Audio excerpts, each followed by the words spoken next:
What's going on? What's going on, patients? You just locked in the Hood Politics, the channel where we keep it a buck. For y'all don't know, that's always 100. You know what I'm saying? I'm your host, Jay, and on this channel, we cut through all the BS and get straight into the policies that affect us at home and on the block. You know what I'm saying? We start each and every one of them off with our thoughts and prayers. So we're gonna send our thoughts and prayers to the families of those who got caught up in that mass shooting at Annunciation, if I'm pronouncing it right, Annunciation Catholic School and / church. You know what I'm saying? Hey, shout out to Kristi Noem, yo. Shout out to Kristi Noem. She ain't playing no games. The Trump administration ain't playing no games. We finally got somebody who is finna protect the babies, man. You know what I'm saying? And I saw a TikTok. I don't know if he was a veteran or not. Matter of fact, shout out to all the veterans out there. You know what I mean? Shout out to all the veterans. I thank all of y'all for y'all service. You know what I'm saying? Y'all are, thank you. Thank you for your services to all my vets out there. But yeah, we finally got somebody who gonna protect the babies. And like I was saying, I was watching a video on TikTok the other day. You know what I mean? And this guy, I don't know if he was a vet or not, but he had a great idea. You know what I'm saying? I can't think of a better idea than what he came up with. You know what I mean? And his idea was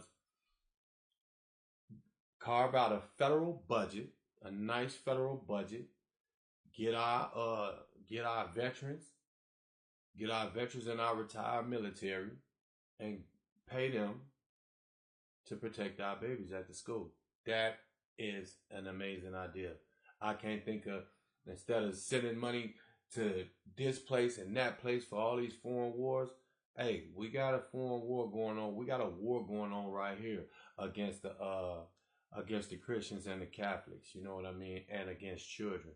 So I think we need to focus a nice piece of pie over there, you know what I mean. And this is a star right here, you know. We got Kristi Noem setting aside, I think 150 million for the faith-based communities for protection. So we're gonna jump right into it and see what they're talking about, man.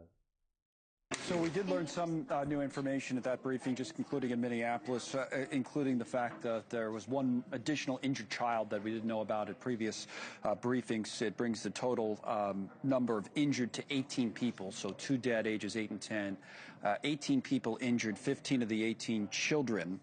That one additional child we just learned about. The other 3 adults who were injured, all in their 80s, and we have more information on a shooter, an individual described by Chief O'Hara as someone who had a deranged fascination.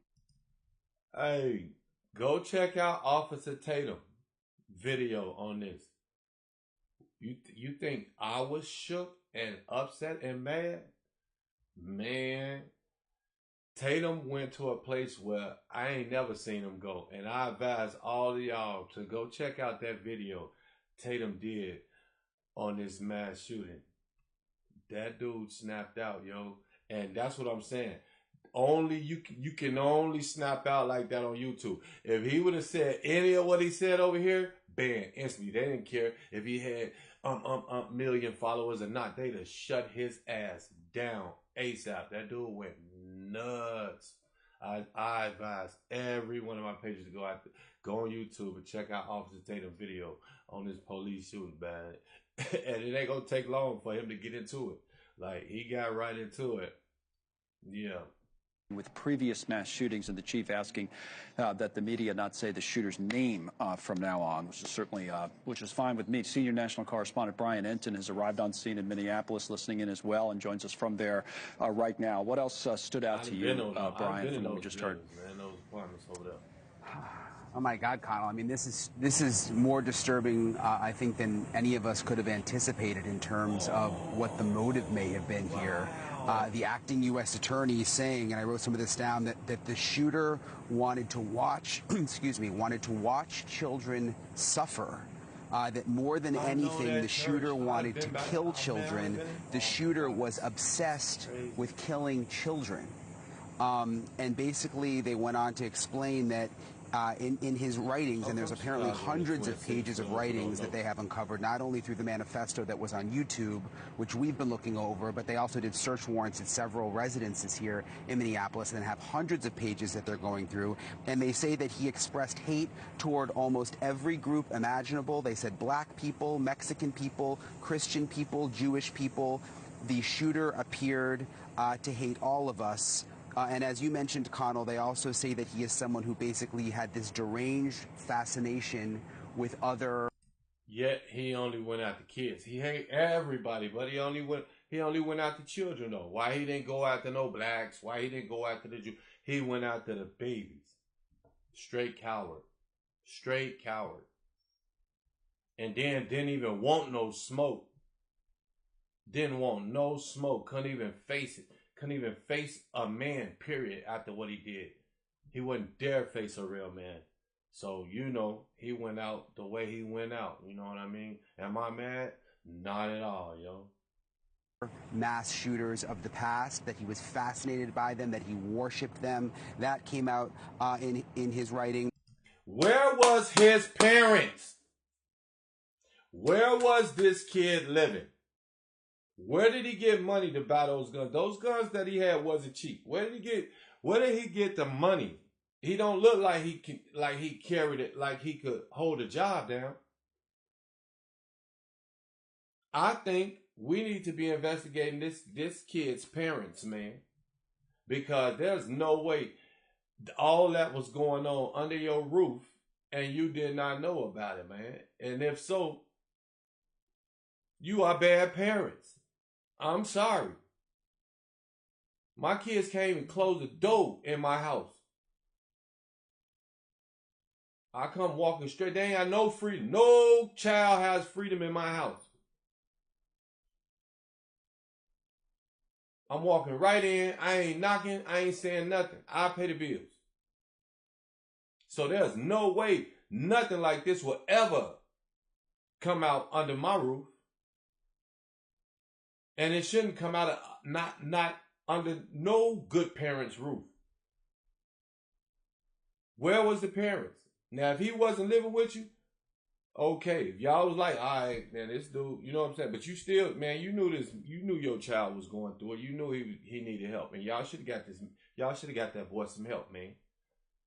Y'all should have got that boy some help. He did what he did, and I'm upset about it and pissed off, but you know what I'm saying? I ain't trying to make him no victim too, but that they could have got that boy some help, man, and none of this would have happened. They'll still have their babies. Them two babies would still be alive, and the other 17, 18, 15 wouldn't be hurt. Pay attention to y'all babies, man. All my patrons out there, don't let your kids run your household. I know y'all scared of what's that? DCFS, Child Protection Service. Man, don't let your kids run your household. And don't know what's going on, cause this type of stuff happens.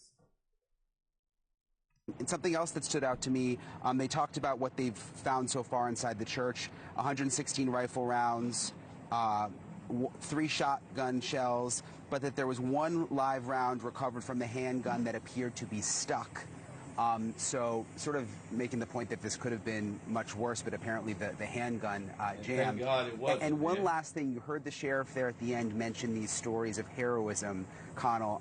We're hearing a story today, and there's many like this, but when you talk about little kids, there was one child, one little boy, who shielded his friend during the mass when the shooting started to protect his friend, and ended up getting shot with a shotgun in the back. And he is one of the surviving kids who's fighting for his life right now in the hospital. God, right? You know, you could hear I could feel the emotion, Chief O'Hara, as well, right at the end there when he started talking about all of that and the heroic actions of the officers who work with him. The other thing, Brian, just real quick, is what the doors of the church being locked intentionally from the inside. They were saying that, you know, may have saved a number of lives, because then the shooter. Yesterday we talked about the shooter barricading the doors, apparently, so that, or at least 2 of them, so people couldn't get out. But now they're telling us that the church had locked the doors from the inside so he couldn't get in. Yeah, so basically they were explaining that I guess it's protocol at this church Right. that during Mass with these kids, and remember, this was the second day of school, during Mass. That's just an update. You know what I'm saying? We're going to read this right here, man, because this is what I thought that's what this was, but apparently that was just an update on what was going on, which was still good. You know what I mean? It say right here, the Department of Homeland Security will allot $110 million to more than 600 faith-based organizations and nonprofits for security improvements. DHS Secretary Kristi Noem announced Friday. The announcement follows a deadly shooting at the Catholic school in Minnesota that killed 2 and injured 18 others.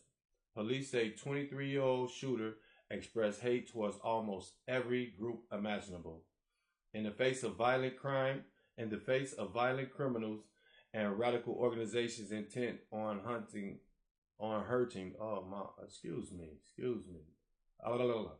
forgive me, y'all.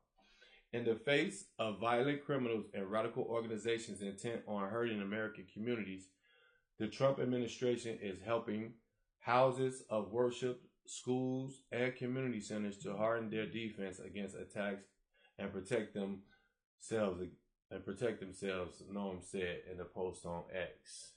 That's what I'm talking about right there, people. That's what I'm talking about. But we're going to have to step that up, though. We're going to need a little more cash than that, President Trump. You know what I mean? We're going to need a lot of more. A lot of more. Because I'm with that veterans. I'm with the veterans idea. And we need to all put this on our little TikTok. Let that get viral, man. We want that to go viral, that we is with the veteran idea. Put some money, get a federal budget for retired vets, you know what I mean? And let them go and protect our babies, man. You know what I mean? It might be nice to have them there. That they can interact with them, and you know, because military. Once you're in the military, you come out a different breed. You know what I mean? You come out a different breed if you went there and became a great soldier. You know what I'm saying? If you're a good soldier, you know what I mean? You come out, you got respect. You know how to respect people. You know how to control your anger. You know how to do everything. That would be nice to have people like that, you know, around the babies. We have to vet them too, though. I'm sorry, veterans. We gonna have to vet y'all too, because some of y'all is shell shocked from over there, man. We can't have y'all snapping out on the kids. You know what I mean? And I'm just being honest, you know. This your boy Jay from Hood Politics checking in. Now we checking out. Y'all know how we do it, y'all.